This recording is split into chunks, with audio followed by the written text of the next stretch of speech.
Greetings. I am Dr. Jake Wade of Creedmoor Union Church, Central Texas. This is about spiritual gifts.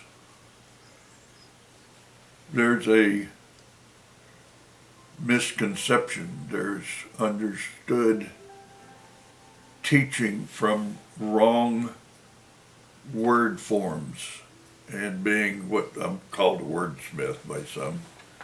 But one has to use the proper word to express what Paul, the author, intended when he wrote all that he wrote about spiritual gifts.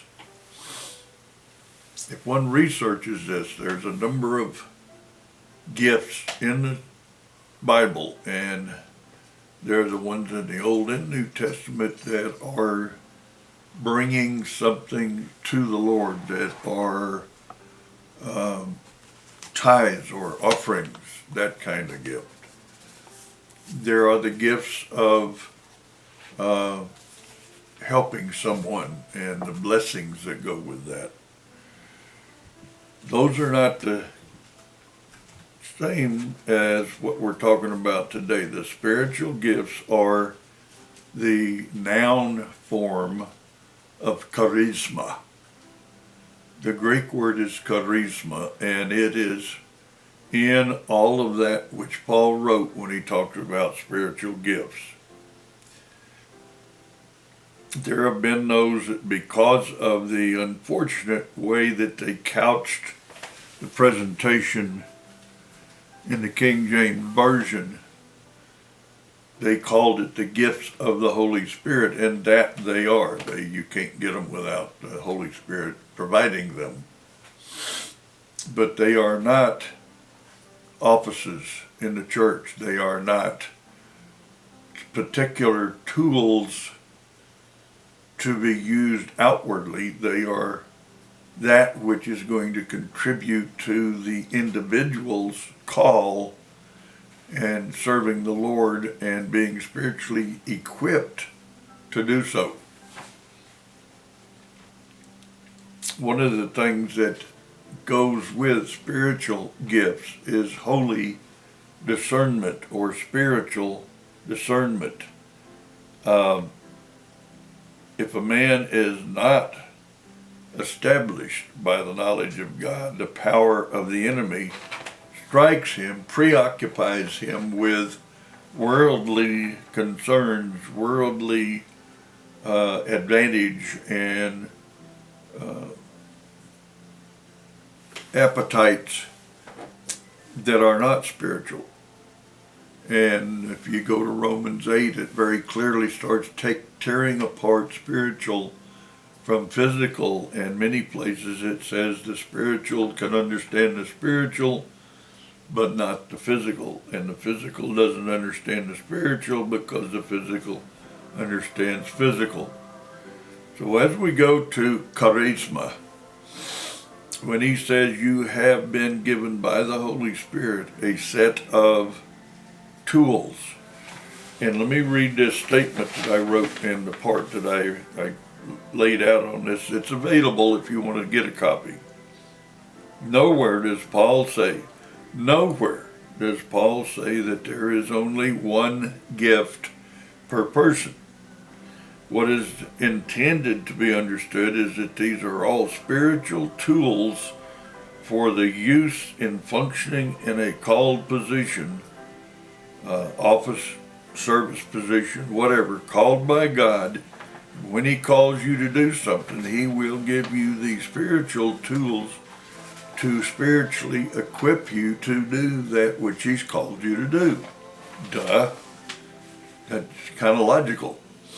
So as we look at charisma, and we start looking at the tools like speaking in a language that's going to reach someone you might not normally reach, that Paul says if you don't, shut up.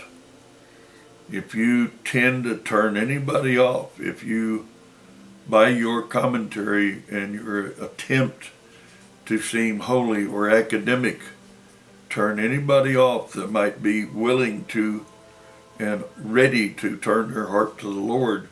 Shame on you. Keep your mouth shut. I'm doing this in Texan, but that's basically what he's saying. The Corinthians were real bad about going to the ascetic, all show and no go. They had all kinds of physical representation of attempts to prove their holiness, and some of that prevails nowadays.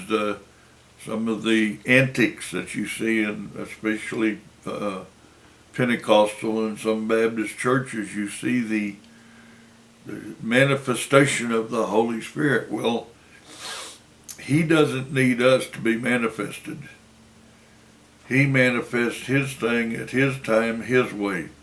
He may use us occasionally, but he more likely is going to use us as a conduit for healing, a conduit for spiritual growth, a conduit for giving one's heart to the Lord, being born again.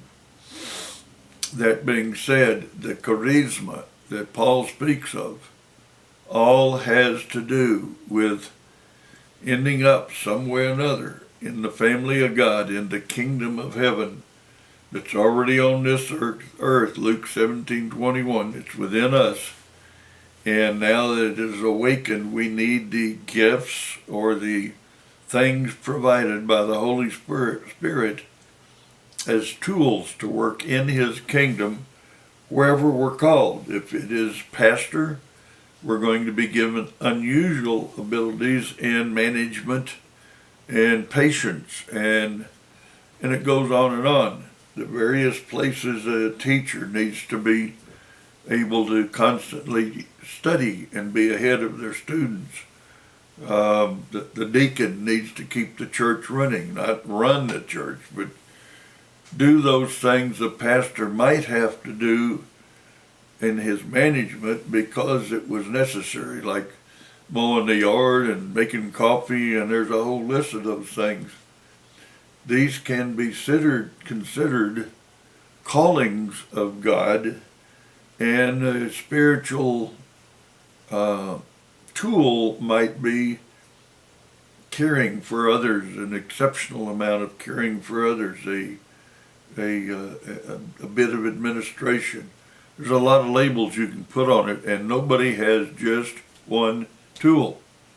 The more you get into serving him, the further mature you get into, like pastoring, you're going to find out you got a whole tool shed full of tools. So, in that vein, let me continue a mite in that he not only gives us spiritual tools, charisma, but he gives us a bunch of physical tools. Pastor Wilhite can play the piano. He has given me the blessing of a singing voice.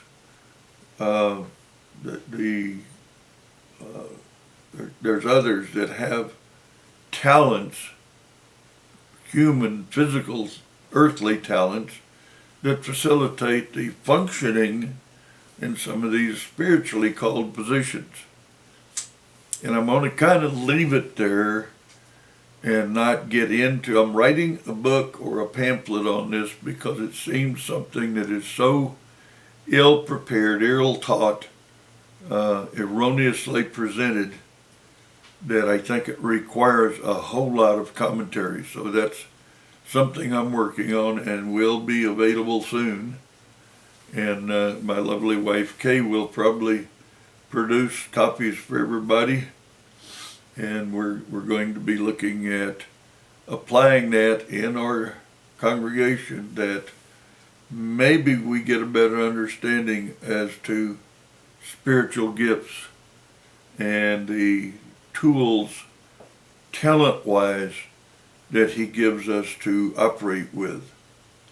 That being said, I will leave that because we're going to have a series in church which will be delineating or setting aside one set of tools that are spiritual and another set of tools that are worldly or physical for the use in his kingdom.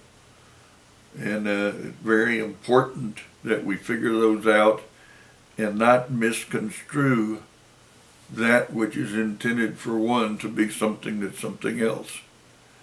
If we're going to use spiritual tools that are only equipping us with them by the Holy Spirit, and they're very rarely something we can put on our shelf and go pick it off like a golf club. It is that which is intended for Him to use through us. I have this wonderful thing that my wife Kay says, healing in my hands, or healing hands. They're apparently warm. They are those, it's a conduit for the Lord, the Holy Spirit, to use me for healing. And He has done so a number of times. And it is a kick. It is gratifying. It is terribly satisfying to be able to do that in the kingdom. Not everybody does this, and they don't have to, but it's one of the tools He's given me. Anyhow, as I leave this and bid adieu, I will leave it with the concept that charisma needs to be charisma, not the verb, not the adjective that we label things with. It's a charismatic movement or whatever. Not the other forms, but the noun form, which is a thing.